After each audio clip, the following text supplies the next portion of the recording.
Bueno, quiero aclarar algo de entrada, ¿no? Nosotros cuando hacemos debates tenemos un cuidado especial de que venga la misma cantidad de polemistas en una posición y la contraria, ¿no?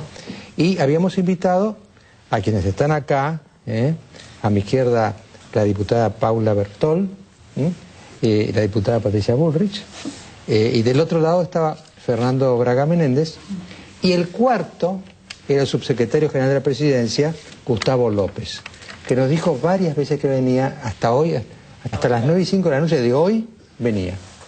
El tema de la ley de medios, usted sabe muy bien cómo vino, fue muy discutido, el Congreso lo aprobó medio, el Congreso agónico que había después del 28 de junio, ese lo aprobó así como apurado, y después hubo una cantidad de impugnaciones judiciales, medidas cautelares, una en Mendoza, que fue quizá la más espectacular, paralizó la ley de medios, y ahora la Corte ha hecho un fallo que paraliza la parálisis de ese fallo mendocino.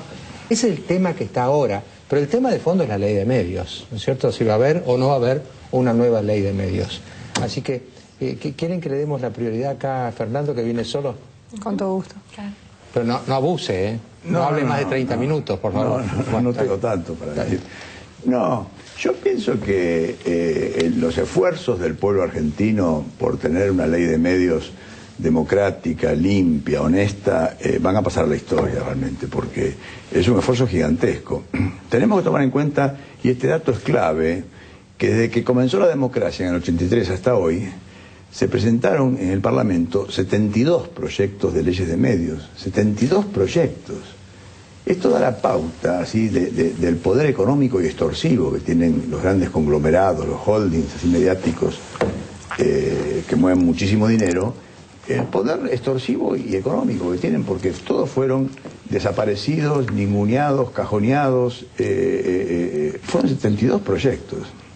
Llegó un momento en que una serie de instituciones argentinas, sindicatos, universidades, ONGs, 21 años después de empezar la democracia, en el 2004, se hartaron de esta situación y empezaron a trabajar muy intensamente en la coalición por una radiodifusión democrática.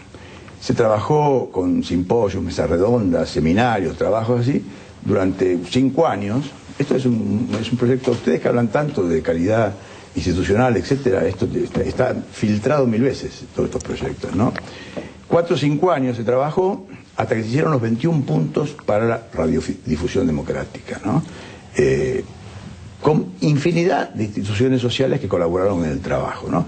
Esto se le pasó a la presidencia, y la presidenta Cristina ordenó que se redactara la ley a partir de los 21 puntos. Bueno, en primer lugar, a mí me parece que la ley de medios no es la ley de los 21 puntos. Muchas de las personas que participan de los bloques que votaron en contra de la ley participaron de la coalición democrática para una nueva ley de medios y votaron en contra porque la ley que terminó escribiéndose, la ley que se terminó llevando al Parlamento, era una ley hecha a la medida de un determinado medio. Cuando cualquier ley está hecha a favor de alguien o en contra de alguien, no cumple el requisito básico de una ley, que es que una ley tiene que ser general y no tiene que ser dirigida. Es decir, la Argentina ya tuvo un ejemplo de este tipo, que fue la famosa ley Chabrán, que era armar el correo a la medida de Chabrán. Bueno, ¿por qué esta ley está hecha en contra de alguien? Bueno, porque tiene una serie de conceptos absolutamente inconstitucionales. Y seguramente la Corte Suprema de Justicia, así como planteó ahora este recurso, que a mí me queda una duda, que es que si un juez viola el Código de Procedimientos, está violando una de las garantías fundamentales para un juicio. Si los diputados, una mayoría de diputados viola el reglamento, están violando nuestro Código de Procedimientos. ¿Quién defiende a la sociedad si una mayoría determinada viola el reglamento de la Cámara de Diputados? ¿Cómo se defiende? ¿Qué instancia existe? Bueno, con este fallo de la Corte queda un signo de interrogación que en algún momento, espero que no pase en la Argentina, que no haya más mayorías absolutas, se va a tener que responder, porque a mí me queda una duda. Pero volviendo a la ley, creo que hay una serie de pedidos de inconstitucionalidad y creo que esos pedidos de inconstitucionalidad estoy convencida que la Corte los va a aceptar. Pero en consecuencia, esta es una mala ley. No es la ley que la democracia se precisaba.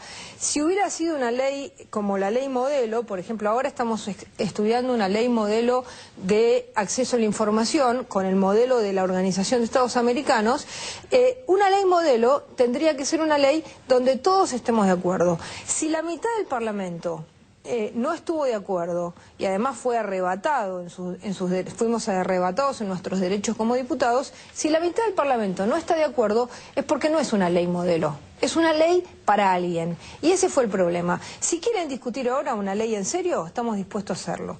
Ahora en el Parlamento hay más equilibrio, sería un buen momento para discutirlo, pero con equilibrio. Cuando no hay equilibrio no hay ley que valga. A mí me gustaría dar algunas precisiones sobre lo que describía Fernando, porque no coincido en lo absoluto, sobre todo con el tema del procedimiento de la ley. En mi primer mandato formé 4 años parte de la Comisión de Libertad de Expresión y es muy difícil hablar de una ley de comunicación y dejar de lado la libertad de expresión. En primer lugar, debo decir que el oficialismo en estos 4 años en estos últimos 4 años solo dio quórum 2 veces. Digo, si el sentido que él expresa de tanta emoción y de tanto valor que su presidencia le da a una ley de comunicación es no entiendo, en primer lugar, por qué no van a la Comisión de Libertad de Expresión, que es la contracara del acceso a la información y de lo que el periodismo puede informar, pero además también me pregunto por qué cuando esta ley entró no tuvo giro a esta comisión. Después de un enorme planteo a la presidencia, se le dio giro a la Comisión de Libertad de Expresión. Y por otro lado, yo estoy de acuerdo, comparto con esta ley muchos de sus postulados que tienen que ver con la igualdad de acceso a los medios o que tienen que ver con la pluralidad y la diversidad. Pero sinceramente no comparto en lo absoluto el modo en el que se trató la ley.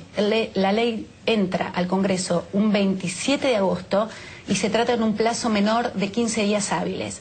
La pregunta era cuál era el apuro y si realmente se quiso sustituir al Parlamento por los foros, no estamos de acuerdo. Los 21 puntos, como decía la diputada Patricia Bullrich, no fueron todos contemplados en la ley. ¿Saben cuál es uno de los puntos que no fue contemplado en la ley? El tema de la regulación de la pauta oficial. No es un tema menor. No es un tema menor cómo este gobierno, sin discriminación, reparte pauta oficial. Y todos sabemos, porque además lo dicen las organizaciones de la sociedad civil más importantes y más serias, que la pauta oficial es utilizada en la mayoría de las veces para regular o a veces premiar o castigar las líneas editoriales de algunos medios o las opiniones de algunos periodistas. Entonces yo digo, si esta es una ley tan venerada por tantos y Mariotto se encargó de sellarla como la democratización de la palabra, no entiendo y de verdad me parece que es gravísimo que haya dejado de lado un tema de como la palabra, no de la plata. Bueno, la plata no. La verdad es Eso que no nadie nos puede explicar a nosotros y a lo mejor Fernando nos puede explicar por qué una ley tan importante deja fuera la regulación de la pauta oficial.